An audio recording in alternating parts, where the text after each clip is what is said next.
How about another joke, Murray? Hello, my name is Tommy Wiseau, and I want to introduce you to the new Joker! Let me introduce you to the new Joker! Ah! Ah! Okay, not to sidetrack from the conversation or anything, but can you imagine if this film starred Tommy Wiseau instead of Joaquin Phoenix? Like, that would just be kind of, like, amazing, no? Like, it'd be revolutionarily ridiculous.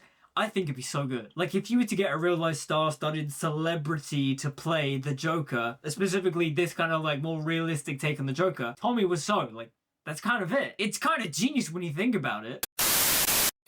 Before we get into the video, I just want to quickly plug my latest short film, The Shining Optimism of E.F. Manar. Keep the spark alive. As dreamer and optimist E.F. Manar must find a way to keep his hopes and passions alive in a cynical world. Inspired by Wonka and The Greatest Showman, a lot of time, effort, love, and passion was put into this project, so I would really appreciate it if you guys could give it a watch. The film is linked down below in the description, and it's also on the homepage of my YouTube channel. I hope you guys watch it and really enjoy it. Anyways, back to the video. I digress. Today's movie commentary is going to be on Todd Phillips' Joker, or The King of Comedy, or Taxi Driver. Because over the years since 2019, I have grown, I've evolved, I've watched more films, I've seen Taxi Driver, I've seen King of Comedy. I've realised now that Todd Phillips was trying to pay homage to Martin Scorsese, but at the end of the day, Joker in many ways is just the king of comedy with the vibe of Taxi Driver, with Batman references sprinkled throughout the film. That's kind of it. Now, don't take this as me trying to demerit the work of the filmmakers, of the cast and crew and such. No, Todd Phillips' vision, I'm not trying to do that, because there is some genuine,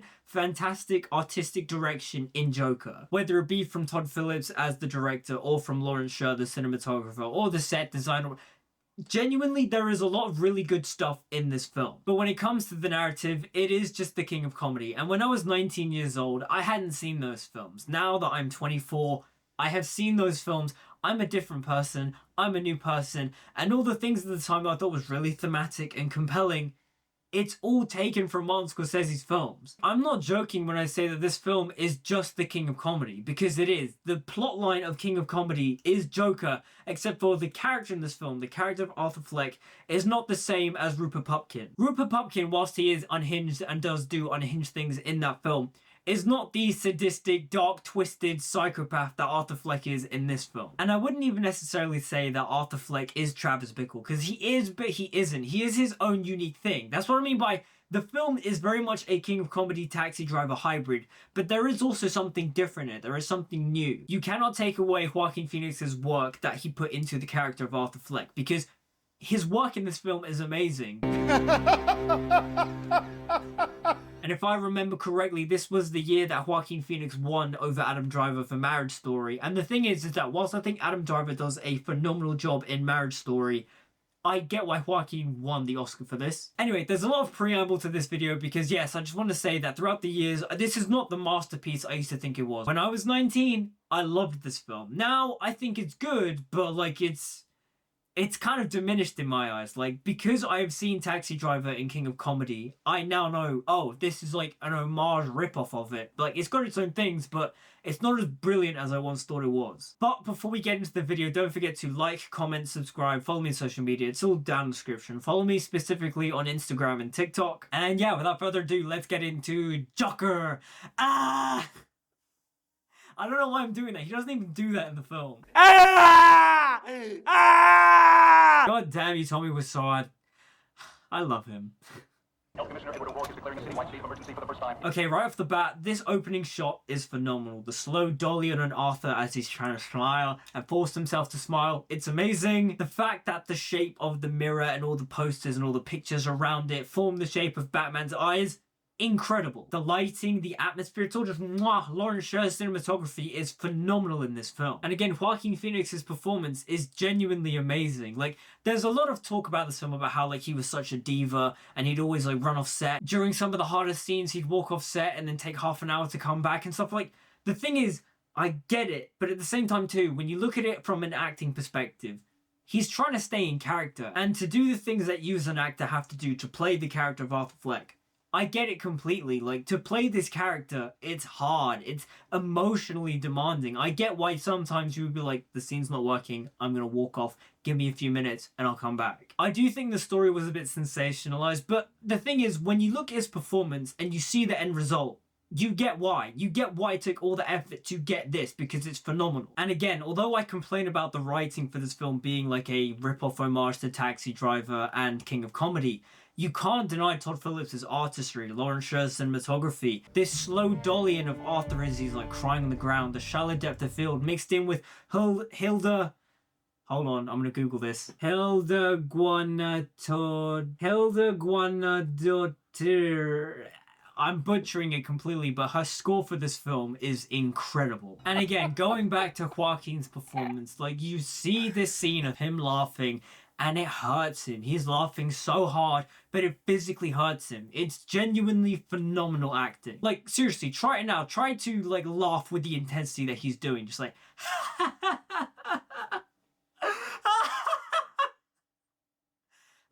It's hard. Like, I think the way I'm doing it, it seems really forced and fake, but like the way he does it, it feels natural and organic, and you believe that he has this laughing condition. A thing I will address as a criticism for the film is the unsubtlety of the subtext in the film script, because it's so on the nose. I do think the messaging of the film, that being that we as a society neglect mentally ill people, we push them to the side, we try to forget about them, and we don't give them the help that they need and deserve, completely, I like it. It's good. And in many ways, the film does represent it very well. However, it's very on the nose. Specifically in the Murray show scene, like, yeah, it's very on the nose, but we'll get there. But in terms of now currently, it's mainly just some of the lines are really unsubtle. The words and the delivery of the words are so just like, hey, this is the messaging of the film. But again, too, in the scene, you see Arthur Fleck's character, and at the end of the day, he is not a rip-off character of Travis Bickle. Like, yes, he has dark and mentally ill thoughts, but he is not the same as Travis Bickle. Nor is he Rupert Pupkin. I mean, he is, but he is... I mean, Rupert Pupkin is kind of just like a normal guy that just goes to extreme lengths to get to the goals that he wants to achieve. I mean, he's also mentally ill, but like, there's something kind of like scary, but also like funny. Again, King of Comedy is a comedy, but it's dark.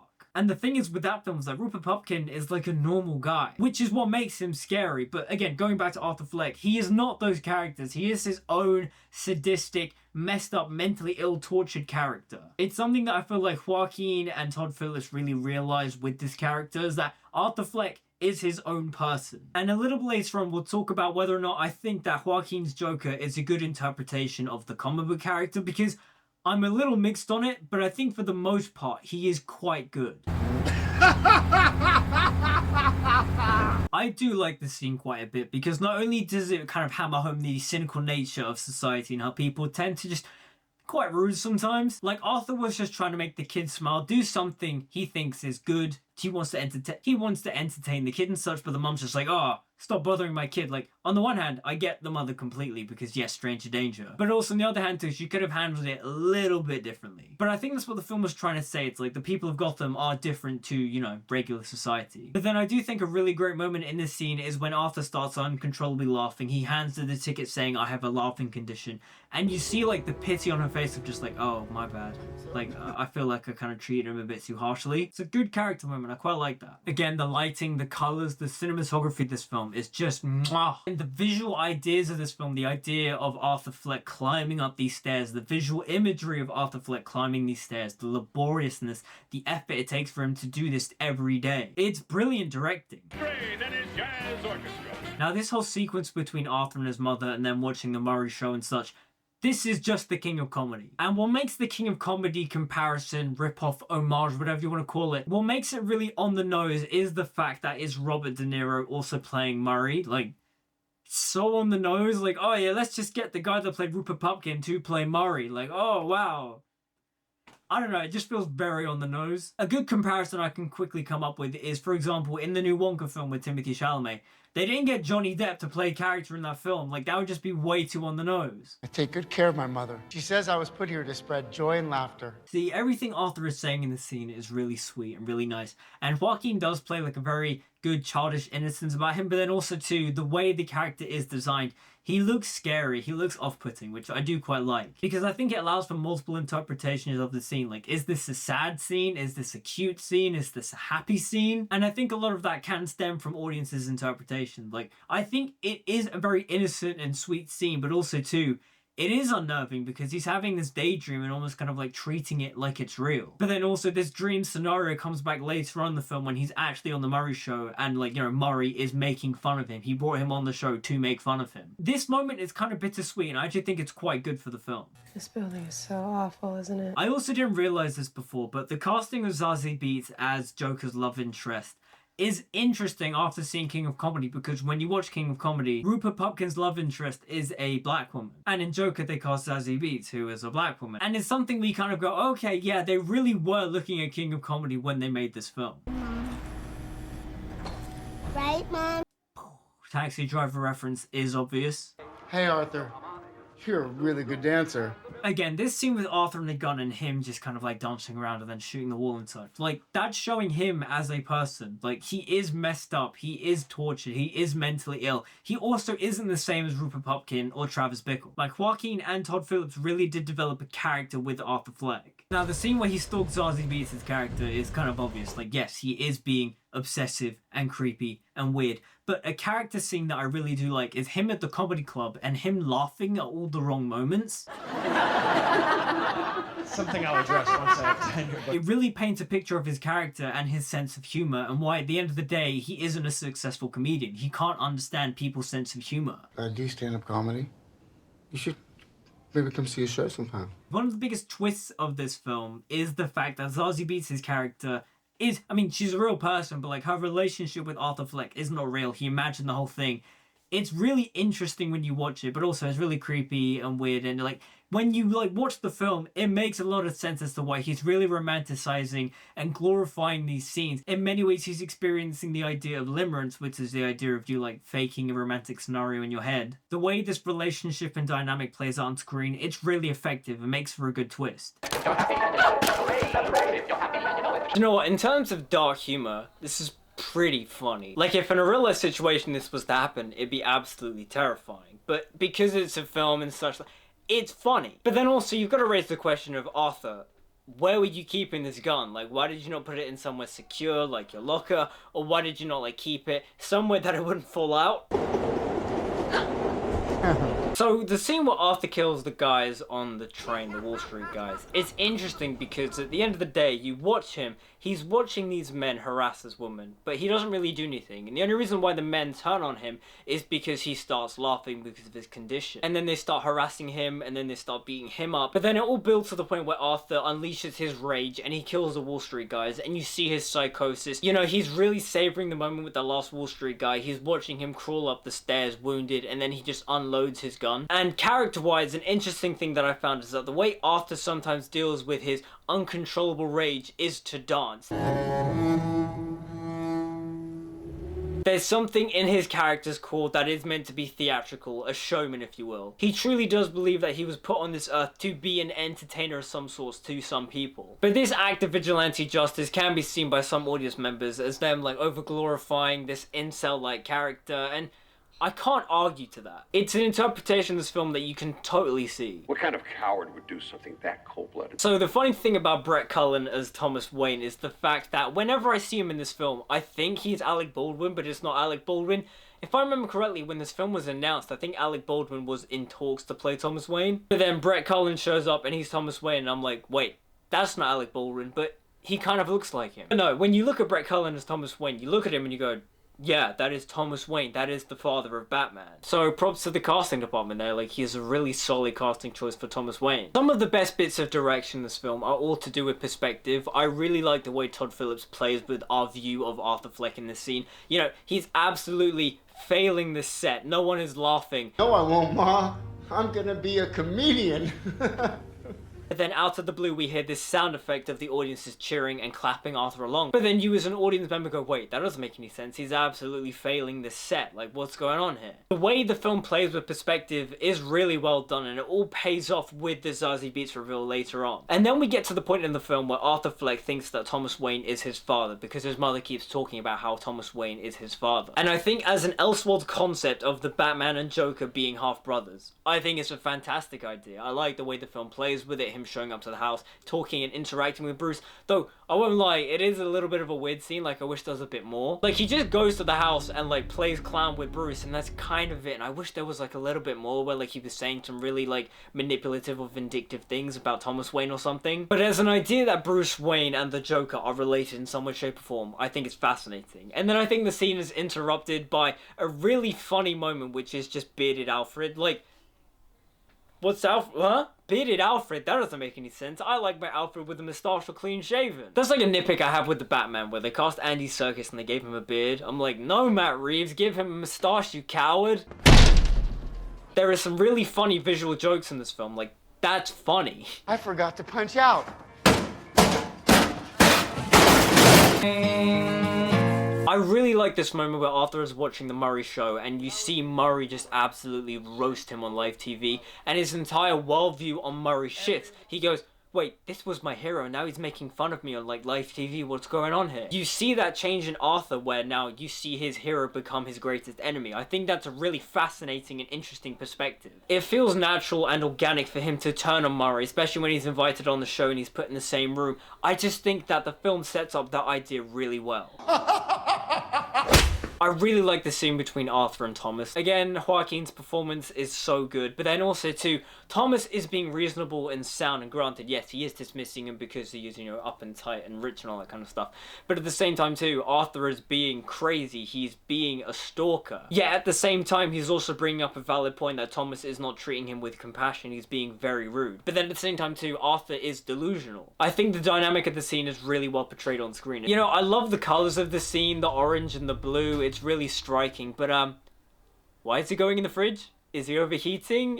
Does he like enclosed spaces? What? You know, I always forget that Brian Tyree Henry's in this film. Like, this was before he was big and was in Eternals and Bullet Train. And going back to this, I was like, oh wait, yeah, he is in this film. That's crazy. You know, Joaquin's physicality as the Joker, the way he runs, I just really like it. In many ways, he is an ideal portrayal of my version of the Joker. Like, for me, my favorite interpretation of the Joker is Mark Hamill's Joker. This is not me dismissing any other interpretation. It's just that my favorite type of the Joker is the big, bombastic, theatrical clown prince of crime. Greetings, Gotham City. It's me, the Joker, the clown prince of crime. You know, Mark Hamill, Troy Baker, Batman the Animated Series, and the Arkham games, like, that is my Joker. And controversial opinion here, but I actually don't think we've gotten the quintessential live-action Joker on screen yet. Like, don't get me wrong, I love Heath Ledger as the Joker, but he's not my Joker. And don't get me wrong, I like what Joaquin is doing in this film so much, but he's not my Joker. He gets very close,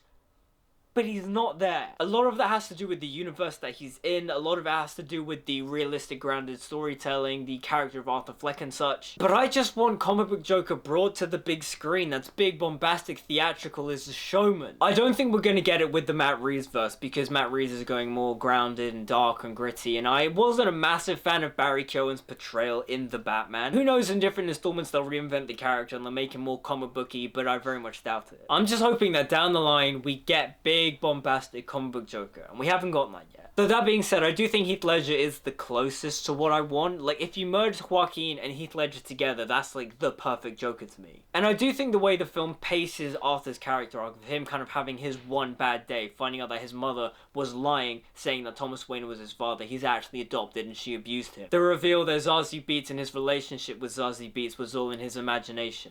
That's all done really well. And as a comic book fan, I do like the idea that the film thematically plays into the idea of all it takes is one bad day to go insane. Like, that's something about this film where, like, it's comic booky, but it's not comic booky at all. Like, it takes the concept from the comic books, but, like, it changes it and makes it its own dramatic thing. And this one bad day affects Arthur so much that he spirals and descends and becomes the Joker. That's very funny, Murray. So if you've seen The King of Comedy, this scene is just the scene from The King of Comedy. However, an interesting idea is that the film seeds the idea that Arthur is going on the Murray Show to blow his brains out. We'll put a pin in that though, because I want to talk about that when we get to the Murray Show scene. Now, when Arthur kills Randall, there's one thing that I really wish they did, and this is my personal taste, is that when Arthur kills Randall and he's got the blood in his face and he's like sitting up against the wall and he's like, I wanted him to start laughing. I wanted him to go full on like,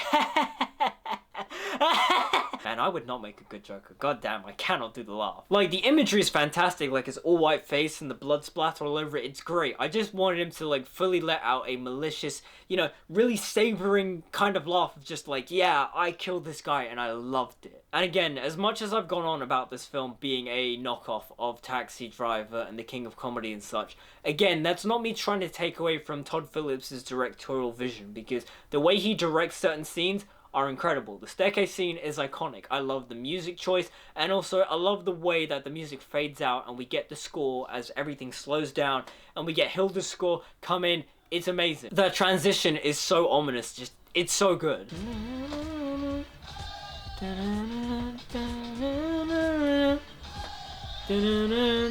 Also, to do some visual analysis, visual storytelling, he's descending down the steps into madness. You know, it's easy for him to do, unlike before where it was laborious for him to climb up those steps every day, but he's now in the daylight. He's in full Joker makeup. He has accepted his true self, his true form. He is the Joker. When you bring me out, can you introduce me as Joker? Hey, when you bring me out, can you call me the King?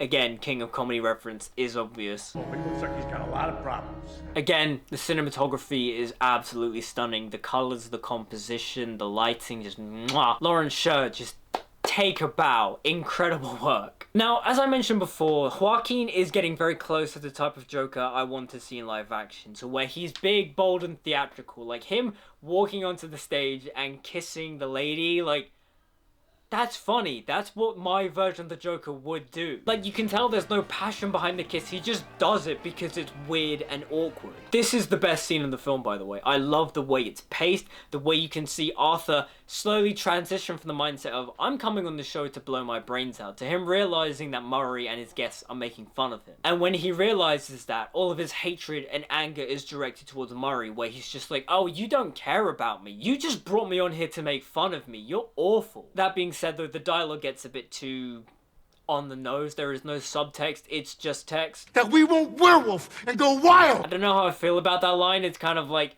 on the one hand, I know this is the theme of the film and it's quite important, but at the same time too, like, it's so on the nose. I mean, Joaquin delivers it brilliantly, but at the same time too, I'm kind of just like, be a bit more subtle, Todd. This scene, though, also does bring massive incel vibes out of the Joker. Like, I get why this film is being labeled, like, the poster boy for the incel movement, because, like, yeah, Arthur thinks his ideology is better than everyone. He thinks the world is out to get him. He thinks women don't like him and such. Two policemen are in critical condition. You're laughing. You're laughing. You're laughing. You're laughing. Oh, the meme. It's the meme. How about another joke, Murray? No, I think we've had enough of your jokes. How about another joke, Murray? Okay, one of my favorite things about this scene is the way that Joker calls Murray Murray. Like, it's so good. I love how he starts off the scene just saying Murray, and then the more he gets annoyed and pissed off with him, he calls him Murray. Oh, fun little Easter egg about the Murray Show logo is that the font they used is the same font used in Batman the Animated Series. Don't know if you caught that, but I just really appreciate that. As a Batman fan, I'm like, oh, I noticed that. That's cool. What do you get I don't think so. when you cross... I think... Society abandons him and treats him like trash. Tell you what you get. You get what you...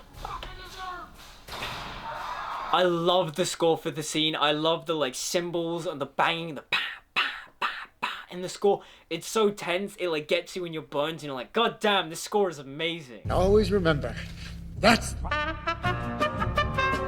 That moment there, that's really Joker to me. That's the kind of thing I want to see in live action. I just want more of it. You just gotta tone it up a notch, and that's my Joker. That's my on-screen Joker. So, the film's inclusion of the death of the Waynes. On the one hand, I quite like it because I love the idea that it's the Joker's movement that inspired, you know, the criminals of Gotham to go around killing people, and then they finally take that anger on Thomas Wayne.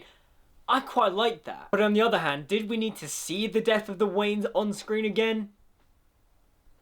From a cinematic standpoint, I think the best interpretation of the scene is the death of the Waynes at the beginning of Batman vs Superman, because Larry Fong cinematography, the slow motion, the way it's framed. Mwah. From an emotional standpoint, Batman Begins. Like, come on, it's obvious. It's Batman Begins. And I think the way this film does it is fine. It just doesn't really savor the moment, especially with the pearls. Like, the Joker guy just goes bam, and that's it. It doesn't really savor that kind of moment. We also don't really see Bruce's reaction as well, so it's kind of underwhelming. Okay, this moment is perfect. The bloody smile, the score, just... it's so good.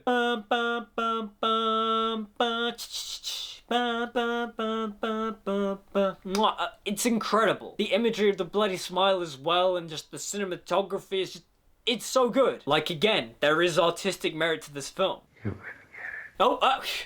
It's the meme. Also, in case you didn't know, Arthur did kill that psychiatrist because you can see the bloody footprints as he leaves the room, like, he killed her. Pretty obviously implied, but just in case you missed it, there you go. So that was Joker 2019, and overall, my love for this film has diminished significantly. If you go back to my review from 2019, I'm a different person. My understanding of cinema and my taste for cinema has changed a little bit too, and because I've become more cultured in Martin Scorsese's filmography, I just realised how much of a rip-off this film is. But at the same time too, I want to make sure that I'm not trying to decredit or take away the artistic merit this film has, because cinematography is stunning, Todd Phillips' direction in many scenes is very good, Joaquin Phoenix's interpretation of Arthur Fleck and the Joker is really well portrayed, and there are some interesting and new ideas portrayed in the script. I just think overall the apparent homages and references and overall vibe to Taxi Driver and King of Comedy is just a bit much and holds the film back. Like, I still do like this film, but at the same time too, it's not as amazing as I once thought it was. When I was 19, I thought this film was fantastic and it was one of the best movies ever made. Now I'm like, it's a good movie, but like,